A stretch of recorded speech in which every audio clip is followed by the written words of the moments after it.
Yo, what's up, everybody? First things first, I want to apologize because from what I can see, at least on my end, this camera quality looks like absolute shit. I don't know if that's what it looks like on your guys' end. I really hope not. I hope I go back to edit this and it doesn't look nearly as bad as what it looks like right now. I hope this is just the computer screen making it look like this. But regardless, we're going to get right into this. I don't want to waste too much time. If you guys haven't already, or if you have already watched my first video, it was a longer formatted video going over a presentation, kind of describing my whole transformation.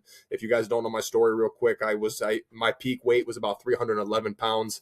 I cut all the way down to 200 pounds and then have kind of bulked my way back up from there. So I've been on all sides of the spectrum, the fat loss side of the spectrum, the being skinny fat, escaping the skinny fat phase, being really skinny because I lost so much weight and then I had to bulk my way back up. So like I said, I've been on all sides of the spectrum. But I want to go a little bit more in depth because that video was kind of a broad video going through, like I said, every single step of the way throughout my whole journey. So it was a lot of stuff, a lot of bullet point stuff, and this was one of the slides in the presentation. But I just want to go a little bit more in depth on some of these things, be a little bit more clear and specific with some of these things because it'll make it that much easier for you guys to understand and implement for yourselves. So yeah, like I said, I'm just gonna get right into it, and yeah, I want to start a whole series, kind of going over this kind of stuff, doing more of this, more specific, task specific videos describing different things that help me. Like I said, that first video was very broad, just kind of describing the bullet points that help me through each step of the way. This will be step one, and kind of being a little bit more specific when it comes to some of the videos I'll be posting in the near future.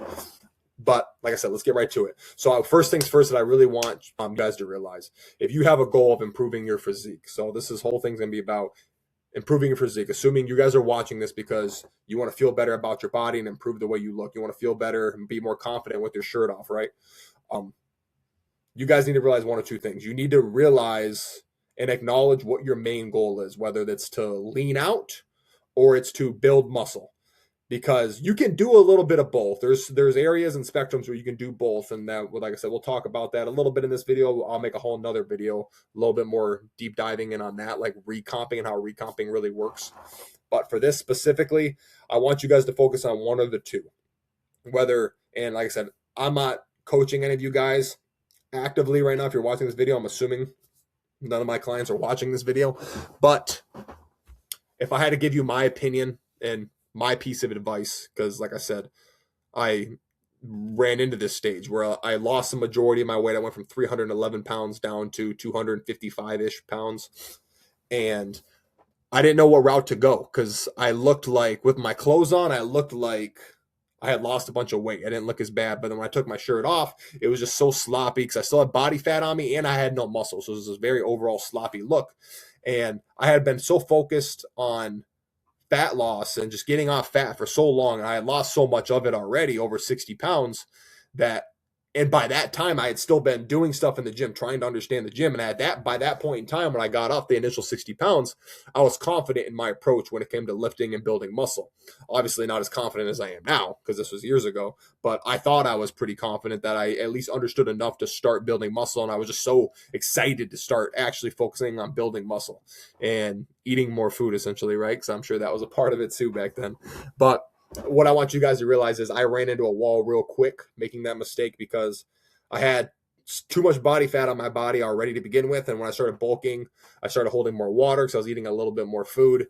And even though I was getting stronger in the gym, so maybe I was putting on some muscle at the time, it looked like the fat I was already holding on to looked 10 times worse. And I was hating how I looked. So I realized real quickly after running into that same wall a few times that the correct move, if you have body fat, unnecessary body fat that doesn't need to be there, my suggestion would be grind it out and get it off. Get it off and then focus on building the muscle. And like I said, if you're someone who's new in the gym, you have little to no muscle mass on you to begin with already, then you can kind of do a little bit of both. And like I said, we'll talk more about that. But right now, I want to focus on each stage as a whole because I think the most efficient way to go about it for the most part is to be hyper focused on one or the other, because people get caught up in trying to do a little bit of both. They focus too much on recomping to the point where they're just making no progress and they're just kind of spinning tires. So if you really focus on one of the two, you can be really efficient in losing fat, or you can be really efficient in building muscle if you just focus on, if you understand which one you're more focused on at that point in time, what your main goal is at that point in time. So the bullet point number one that I have on here is a cardio emphasis. And I talk about that because obviously cardio is a great tool to help you burn more calories, therefore make it easier to stay within a calorie deficit. But I do want to say I've lost a lot of weight in combined total, over 100, 150, 160 pounds now. And cardio has never been like something that was strict part of my routine that I felt like I had to do in order to make progress. I've always loved basketball, so I'll play basketball a lot off and on from time to time throughout the year, but it's never been something I relied upon doing in order to reach my goals. It's not like, oh, if I don't play basketball today, I'm not going to be in a calorie deficit. No, I really, my biggest focus of them all was just my nutrition, my diet. My diet was on point. I was hitting my macros. I understood what my macros needed to be, and I was hitting my macros. And I was hitting my macros while keeping about 80% of the foods I was eating whole and clean, and the other 20%, whatever. Like I said, it doesn't really matter as long as 80% of it, at least 80% of the shit I was eating was clean, whole foods, made it easier to sustain eating less food. And it made it that much more enjoyable in the long run. And so I was still hitting my macros, eating a majority of clean, healthy, whole foods. And that was the approach that worked for me. So my approach was always little to no cardio, but I gave it 100. I gave my 110% all when I was lifting weights. Anytime, if I don't go to the gym just to go to the gym. If I'm in the gym, I'm there to complete a fucking mission. The mission, whether that is to burn fat, build muscle, get bigger, get stronger, whatever you did, whatever the mission is, that's my goal. And anytime, and like I said, I never walk into the goal as like, oh, I got to burn some fat today. That's never been my goal. When I'm in the gym, I'm focused on the weights. And then when I'm outside of the gym, I'm focused and locked in on my nutrition because my nutrition is going to get my body fat to where I want it to be. Locking in on the weights is what's going to get my muscle mass to where I want it to be. Correct? And so that's what I want you guys to realize. Like when you're in the gym and you're lifting weights, you need to be giving it your 110% off. If you feel like you're going in there and just going through the motions, it's only going to get you so far. It's only going to get you so far. You got to feel like you're pushing yourself. There should be times where it's hard. Like I said, if your last set, if you on your working sets, if you're not pushing yourself to failure, or at least pretty damn close to it, then I don't want to say you showed up to the gym and did nothing and it was all for nothing. I don't want to say that, but you could, like, just by giving it an extra 10, 15% more effort, it could have been a night and day difference in the progress that you would have achieved from just that day alone. Right. You know what I'm saying? And the whole goal is with this game is to make 1%, do something that's going to get you 1% closer every single day, because no one's going to build the best perfect physique overnight. But if you can get 1% closer every single day, and just by getting 1% closer every day, that shouldn't have to take over your whole entire life. You should still be able to live the life you want to live while still getting 1% closer to your dream body at the same time every single day. And that's literally what it's all about, because time's going to pass regardless. If you just get 1% better every day for one whole year, you could have an insane transformation no matter where you're starting off at. I don't care where you're starting, what your circumstances are. If you just focus on getting 1% better, hitting your macros for the day, hitting your protein for the day, giving it your all when you're in the gym that day, getting 1 to 2, maybe 2% better every single day. That's what it's all about. And so I don't want you guys to get too hyper focused on the fact that it says a cardio emphasis, because you just got to remember cardio is a tool to help you stay in a calorie deficit. You kind of have two options. You can either do extra cardio and therefore allowing you to eat extra food and still be in a calorie deficit, or you could just do less cardio and eat less food. And that was kind of the approach I went with.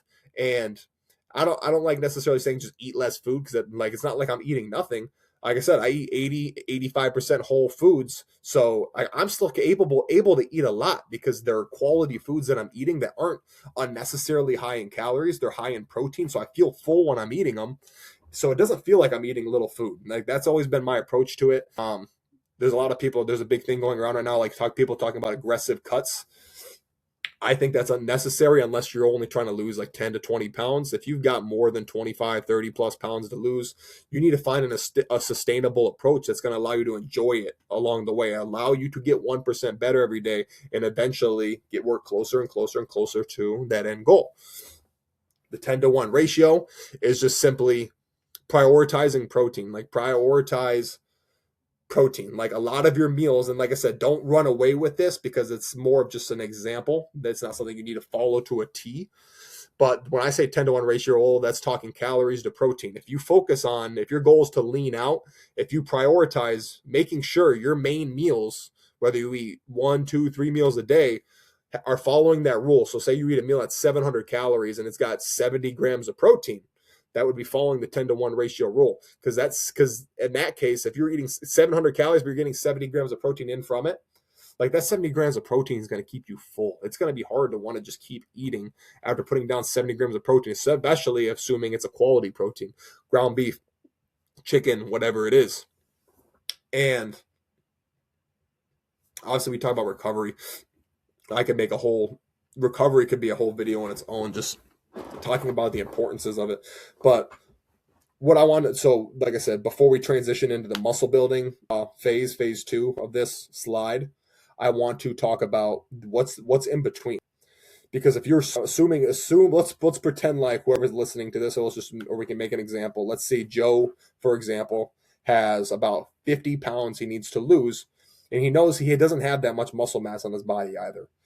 If Joe sticks to a calorie deficit, not too big of a deficit to the point where he's like suffering because he's barely eating any food, say like a 500 to 700 calorie deficit, somewhere in that range, he's hitting his protein goal as well. So let's say his goal weight after losing, because let's say Joe weighs 300 pounds. That's where people get it wrong. People say 1 gram per pound of body weight. But obviously, if someone weighs 300 pounds, you shouldn't be eating 300 grams of protein. That's stupid. That's way too much protein. Nobody needs 300 grams of protein. C-Bum doesn't need 300 grams of protein.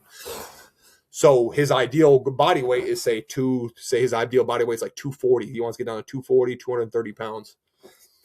I would eat closer to that. You just don't even need that much protein. I follow more of like the 0.8 grams per pound of body weight, but 0.8 grams of protein per pound of lean body weight. So what would you weigh?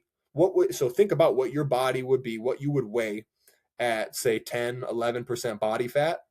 And then that's the amount of protein you should eat either per gram of protein or 0.8 grams of protein per that amount of weight, rather than, so don't get confused. Like just, I'm 500 pounds overweight, so I'm going to eat fucking 500 grams of protein. That's stupid. That's so stupid. I've seen people get that confused. But so back to my example, say Joe's got 50 pounds to lose and he's got little to no muscle mass. If Joe prioritizes his nutrition, sustains his calorie deficit, 500 to 700 calorie deficit every single day, he's in the gym lifting 3, 4, 5 times a week, depending on what his program has him doing, and he's properly going to failure on his working sets and using proper form, therefore targeting the correct muscles, hitting his protein goal, and he's recovering properly, getting 7 to 8 hours of sleep every night, getting in enough water. If he's doing all 3 of those things, Joe will lose fat and build muscle at the same time, being a beginner in the gym. Now, someone who probably wouldn't progress as much in terms of the muscle building side of things would be, say Joe, instead of Joe being 300 pounds with no muscle on him, say Joe was 300 pounds and he only had like 30 pounds to cut down, but he had a good amount of muscle on him. Like a lot of his weight was muscle. He was a pretty big dude, but he also had a lot of fat covering it up. That is a scenario where now Joe's goal shouldn't be to lose fat and build more muscle. His goal should be to lose fat and maintain as much muscle as he can while losing the fat. Does that make sense? So his goal should be to focus on shredding weight, and he needs to be doing everything in his power to make sure that weight that he is shredding off is body fat and not muscle. How do you ensure that when you're losing weight, it's body fat and not muscle? I will explain. Kind of the same shit we just talked about. You need to be training close to, or not, if not close to, all the way to failure. That way to still give your muscle the stimulus it needs to remain there, to let your body signal to your brain, yo, we got to keep this muscle. It's still working. And on top of that, getting in enough protein to still replace that, to help that muscle recover. Because if we're not doing that, because that's the thing, like if you see, you got to think about that. If your goal is to cut down and you're cutting down calories, but while you're cutting down calories, you're cutting down too much protein to go along with those calories. Now you might not be getting in enough protein anymore in order to ensure that you can hold on to muscle or potentially build new muscle if you don't have that much to begin with. So this is why people always say you got to cut out carbs. You don't need to cut out carbs all the way because it's a great fuel source. I would never recommend cutting them out all the way. But you do need to cut out some carbs because you don't want to cut out your protein, because protein is going to either help you build more muscle or help you maintain the muscle you already have at least. And then you in your healthy fats, hopefully you're not getting in any unhealthy fats, because unhealthy fats are just horrible for you. That's like the shit you would get out of like a fucking cosmic brownie, like the fats that are in that. Those are unhealthy fats. Healthy fats from animal meat, cheese, milk, eggs, those kind of healthy fats, avocados, that stuff.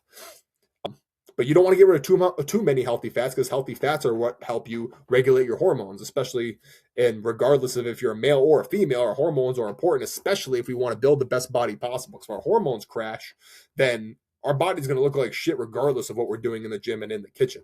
So we need to get in enough healthy fats to ensure our hormones are still working properly. We need to get in enough protein to ensure we're building more muscle, or at least maintaining the muscle we already have. So the only thing we can eliminate at least a little bit of is the carbs. So when it's time to cut, you cut down a little bit of carbs, maybe a little bit of the fat, because fat is the most calorie dense nutrient, micronutrient, or not macronutrient. Fats have more calories than carbs, and fats have more calories than protein. So if you usually cut out a little bit of fats along with cutting out more carbs, but you don't want to just cut out all your carbs. You need that's where carb timing comes into play, because if you're going to be in a deficit for a long period of time, you want to make sure you're utilizing your carbs properly, especially if you have a limited amount of carbs. You want to utilize those limited amount of carbs properly and use them at the right times. Like me, when I'm in a cutting phase, I'm in a fat loss phase right now. So I like to get a bulk of my carbs in for my first meal of the day, because I exercise and get my lift in the middle of my day. So I want to get a majority of my carbs in about an hour to 2 hours before my workout, so I can actually put them to use. And then I'll eat a little bit of carbs in the evening just to help replenish those carbs that I burnt off during the workout. So I'll replenish some of them so I don't just crash and feel like shit for the rest of the day, along with prioritizing even more protein and healthy fats later in the day. Right? I don't like getting too much protein. Like my lowest protein meal of the day is my first meal of the day. Like usually my first meal of the day is like 40 grams of protein. My other meals are like usually between like 50 and 70. But that's because the protein takes longer. Proteins and fats take the longest to digest. Carbs will digest a little bit faster, so it's okay if you eat some carbs about an hour or two before your workout. So that's why I get a majority of my carbs in about an hour or two before my workout, and then I don't have as many carbs in the second half of my day, because that's where I cut out my carbs, would be the second half of the day carbs. So now you kind of understand if depending on what side of the ship you're on, if you got a lot of muscle to build, your goal should be to burn fat and focus on maintaining that muscle. Or if you have no muscle and you still got a lot of fat to burn and get off of your body, then your goal should be to burn fat and build muscle at the same time, because you definitely should be able to accomplish that if you do this correctly. And so the next side of things, and like I said, both principles apply to both of those, regardless if your goal is to just maintain the mass that you already have or gain new mass while you're losing fat. Same principles apply. You got to recover, you got to maintain a deficit, and you got to lift hard enough in the gym in order to ensure that your muscles either stay there or get bigger. So now let's move on to phase two. So phase two would be what we talked about at the very, very beginning. You leaned all the way down, you got all that body fat off, and now you want to focus on primarily just building muscle. Because now we can throw the calorie deficit out the window. Now, I don't want you guys to get excited and think you can go eat fucking 5,000 calories a day, because that's not the approach that we're going to take. People back in the day, a couple of years ago, thought maybe that was a good idea. That's a great idea. If you want to put on a bunch of extra body fat all over again and have to cut it all off eventually, by all means, go for it. You will build some muscle, but you're not going to build any extra muscle once you surpass like a 500, 600, 700 calorie surplus. You're not getting any extra muscle from that. There's no point of really going any higher than like a 400 calorie surplus. In my opinion, from all the research I've done, the studies that I've read upon, about a 400 calorie surplus is going to be the sweet spot. When I finish this cutting phase right now, I'm going to start with about a 300 calorie surplus for the first week or two. I'm going to bump it up to about 400 calorie surplus after about 2 weeks. And I'm going to ride that and kind of see how that goes. I'm really curious. So make sure you guys stay tuned with the journey. Follow me on Instagram if you haven't already, BigMitch.fit, because I track all my progress on there, show my whole journey every step of the way, the things that I do every day. I post all my meals on my story. So if you're not following me over there, you're missing out. So, but let's get into that, because like right back to the same thing. My whole goal of this video is to simplify these two phases, because you guys are going to realize how simple it is. So that was the leaning out phase. We discussed a little bit of like what a recomping phase would look like, doing both. And now let's pretend we're lean. We're lean. We got down to 10, 11% body fat. We're a healthy body fat where we want to be. We're ready to start getting bigger. There's no point in getting too lean if you don't have any muscle mass on your body, because what's the point? What's the point? Like, get to a point where you're healthy and comfortable with your body. It's a healthy body fat, and then just focus on building muscle from there. There's no point in getting super lean if you don't even have that much mass to begin with. So I think it's crazy when people do that. So same concepts, really, guys. So what did we just talk about with carbs? I like to get a majority of my carbs in before my workout, and then I would normally cut out I would cut out some carbs in the second half of my day. Guess what? Our goal is to build muscle. We just won't cut out carbs in the second half of the day. Those carbs that we were cutting out, we're going to add back in. So we're going to have a bunch of extra calories coming in from carbs, because our goal is to build muscle. So let's just give our body, like when you add in, when I go from a 500 calorie deficit to a 400 calorie surplus, a lot of those extra calories are going to be coming from extra carbs being added into my diet, because that's just going to be that much extra fuel and that much extra energy when I'm in the gym lifting, and allow me to push that much harder in my sets, therefore recruiting that much more muscle fibers, therefore stimulating that much more growth. I just had a complete brain fart right there. I'm sorry. So the more energy we have from carbs in the gym, the harder we're going to be able to push ourselves in the gym, the more progress we're going to be able to make. So those carbs we eliminate when we're cutting, we add back in, and plus a little bit more when it's time to essentially bulk, right? And then you're going to focus on progressively overloading. So say you're hitting a bro split. You hit chest twice a week, you got chest day twice a week. I would say every 2 to 3 chest workouts, you should be able to up the weight on your movements, at least 5 pounds, 2 to 5 pounds, something little. So if you're focusing on like the 8 to 12 rep range is what you're targeting, which is what I recommend for the most part. That'll be an whole other video in itself, me kind of explaining the variations when it comes to that stuff. But for the most part, I follow like an 8 to 12 rep range. So if I'm doing an exercise and I'm consistently getting 12, 13, 14 reps doing it, it's time to up the damn weight. It's time to up the weight. I'm at the top of my rep range. I'm surpassing it. It's time to up the weight to a weight where maybe I can only get 7 or 8 reps. And now I work with that weight until I get to 11, 12, 13 reps again. And then we up the weight again. Simple. That's progressive overloading. You progressively overload over time. You progress over time. And so we're adding back in carbs. We're still training hard. So, and like I said, don't act like progressive overload. You can still try and progressively overload, by the way, when you're in the leaning out phase. But for the most part, at least for me, at least we're at the stage I'm at now, like I have a decent amount of muscle mass on my body. It's not as much progressive overloading. For me, it's more just maintaining the muscle mass I have. So a lot of times I'll be using the same weights throughout my whole cut and kind of hitting the same reps and just consistently failing at the same number of reps, and that therefore I'm doing the same thing, therefore my muscle mass should stay the same. I shouldn't be losing any mass when I do that.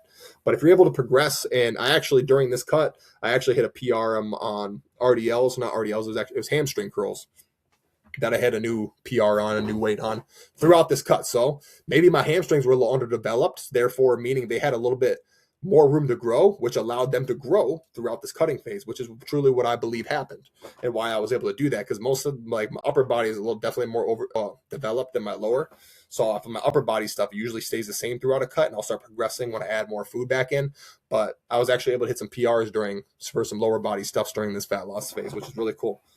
And then the same thing, guys, recovery, especially recovery. Like if you're not recovering during a cut, because you got to think you're already technically doing something that wouldn't fall under the terms of recovery, because when you're cutting, because you're in a calorie deficit, you're getting your body less fuel than it technically needs. So that's doing the opposite of recovering. So that's why recovering, doing the things that you can do during a cut, like getting enough sleep, drinking enough water, getting enough protein, taking proper rest days, like those things are important during a cut, but they're just as important during a bulk, because if you're not properly recovering, then you're going to be, once again, spinning tires, because you're going to be showing up to the gym in effort to build muscle and get bigger, but you're not going to get bigger if you're not recovering. Your muscle's not going to grow back bigger if it can't recover properly.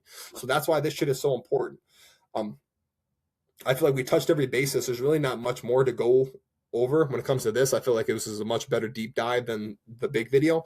But if you guys have more questions, or there's a lot of other things you're wondering, I'd highly recommend go checking out my other video. It's a long video. It's like 40 something minutes long. Feel free to skim through it and scan through it if need be.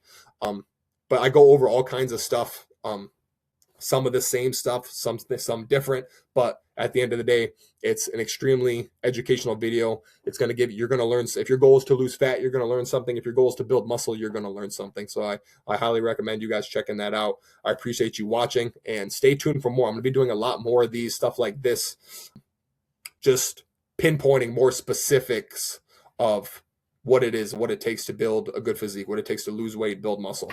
So rather than just all long formatted videos like that first one. So if you're excited and you want to see more of these, make sure you hit that subscribe button, drop this video a like if you found this helpful at all. I really appreciate y'all for watching. Like I said, I will get a better camera if this looks like shit. I'm about to go edit this right now. So if it looks good, I'm going to be very happy. But as of right now, it's looking a little tough. It's looking a little tough. The camera might be cooked. So, but regardless, I appreciate y'all for watching. Like I said, I hope you got something from this, and I'll catch you on the next one. Peace.